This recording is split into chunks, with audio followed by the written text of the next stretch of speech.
Hey everyone, welcome back to Engelbard. Last week I took a look at the arcade and TurboGrafx16 / PC Engine versions of the original Splatterhouse. Today I figured, hey, it's Halloween, what the hell, why not take a look at the rest of the 2D Splatterhouse games? And while I'm at it, I should probably rank them also, because that's what every retro gamer on YouTube has to do these days. Now the only game I'm going to exclude from this list is the polygonal 2010 Splatterhouse that came out for the PlayStation 3 and Xbox 360, since that one is pretty far removed from all of the others from a gameplay standpoint. I might cover that one sometime in the future, but it's not going to be anytime soon. Anyway, so what I'm about to show you is all 4 of the original 2D Splatterhouse games in their order of release.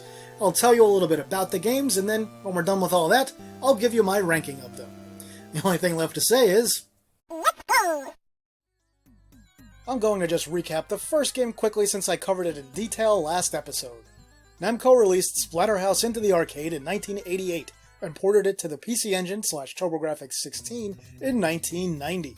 Splatterhouse showed up on the FM Towns in 1992 and Windows PCs years later in 2003 for some reason.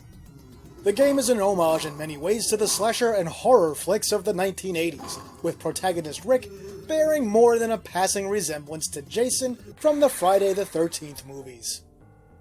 Splatterhouse certainly didn't technically push any of the platforms on which it appeared, with just one layer of scrolling, a shrunken viewing window with UI elements on both the top and the bottom, and only a few enemies on screen at any one time.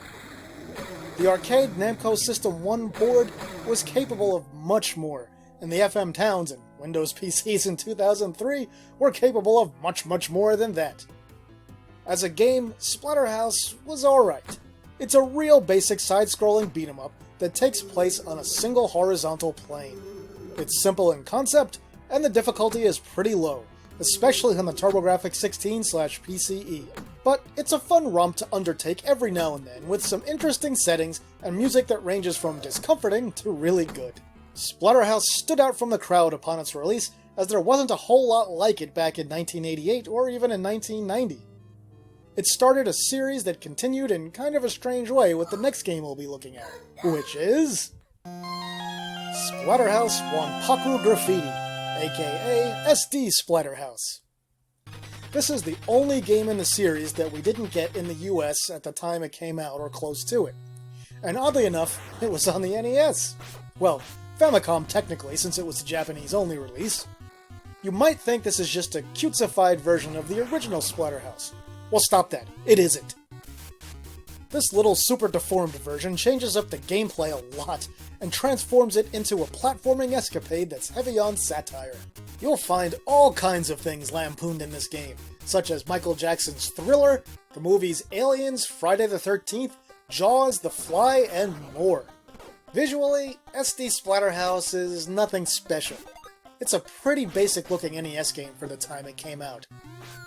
The sound and music are likewise pretty unremarkable, except for the fact that I just remarked on them, so oh my god, I just lied to you, I'm so sorry. Anyway, from a gameplay standpoint, this one isn't so hot. You're always armed with a little axe that has a very short reach. There are a few parts where you can pick up a gun with limited ammunition. Your character has a lot of momentum when he moves, and there are some pretty cheap hits in this one. It also includes an experience system where you get increased health for scoring so many points and essentially going up a level. Normally you get 1 point for killing a regular enemy and several for taking down a boss. This is the easiest of the Splatterhouse games by far, which is fine. Not every game has to be super challenging to be fun. You can definitely enjoy this one, but I doubt it's on anyone's best of Famicom or NES lists. The biggest gameplay problem is that it often relies on you just killing loads of scrub-level enemies for boss fights, and those boss fights tend to drag on way too long. Is Splatterhouse Wanpaku Graffiti worth playing today? Yeah, I'd say so. If nothing else, some of the parodies are amusing, even if there's nothing especially good about its graphics, sound, or gameplay. It's also only about 20 to 25 minutes long, so come on, you've got time for that, right? The next game in the series was Splatterhouse 2. After a few years, Namco decided to release a proper sequel to the original Splatterhouse. And they stuck that sequel on the Sega Genesis, since, you know, it was the cool platform for older people in the early 90s. Splatterhouse 2 doesn't stray far from the original at all, which, well, is its biggest problem. Splatterhouse 2 ups the technical ante by including loads of parallax scrolling this time around. Parts of it look really nice, even though it's still squashed by windows at both the top and bottom of the screen. But the play mechanics are essentially unchanged from the original, except that this time around, the game is much harder since normal enemies have a longer reach, are more aggressive, and often hop around like they just chugged an entire bottle of extra strength laxative. Aside from that, the bosses are much tougher this time around as well. They're mostly pattern-based though, so you can learn how to beat them with a little persistence. Musically, Splatterhouse 2 doubles down on the off-putting musical style of the arcade original. Sadly, it kind of does away with the classical music of the first game, but it does have a few good original songs that are a bit more melodic along for the ride. The sound effects in this one are a mix of standard and digitally recorded sounds. Now, the arcade version of the original Splatterhouse used weirdo digital samples that often did not fit with the on-screen action, so I'd say in this regard, the effects fit much better and overall are better in this Genesis sequel. And despite being technically superior to the original game in most ways, including similar but more demanding gameplay, I have to say that Splatterhouse 2 was really kind of a letdown. I mean, this came out 4 years after the original, and really all they did was take the basic gameplay of the first game and make it harder. I mean, for the sake of comparison, this game came out just a few months before Streets of Rage 2. The biggest quote-unquote innovation in this one is that they added some auto-scrolling levels, where if you screw up, no matter how many hearts you have, it's almost impossible to recover from getting hit even one time, because you'll get sucked all the way to the back of the screen, where some horror that's chasing you will just repeatedly hit you until you die while you try to get away from it. Splatterhouse 2 was just a so-so game even at the time of its release. It didn't do anything significant to bring the series forward to the more modern gameplay sensibilities of late 1992. Like the original, it can be fun to play through a time or two, but I think this one is less fun than the first one overall. It's worth a run-through, just be prepared for a game that requires more skill than the first one. And that brings us to the final new 2D entry in the series, Splatterhouse 3. This one came out about a year after Splatterhouse 2, and was also on the Genesis and exclusive to the platform. But this time around, the game is a radical departure from any of the games that came before it.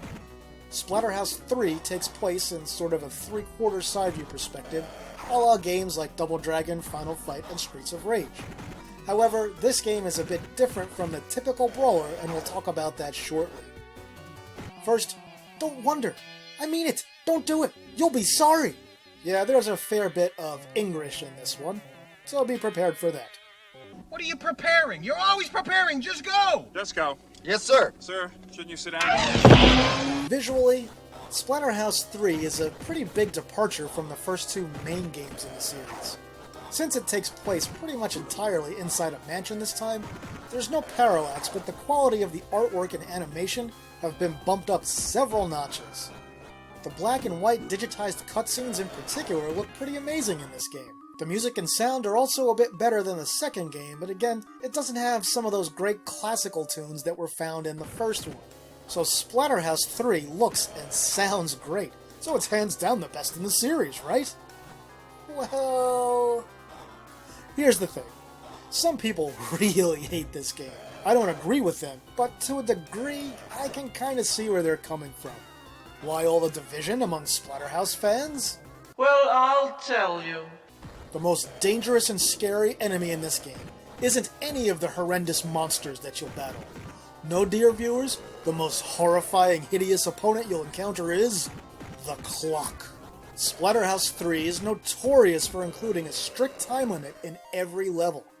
Also, every level is sort of a maze. You'll start in one room, it might have several exits. When you clear any room of enemies, you can pull up a map to see the layout of the floor you're on, and then you have to decide which way to go. There are multiple paths, including some that are only one way, so if you take a wrong turn, well, you're screwed.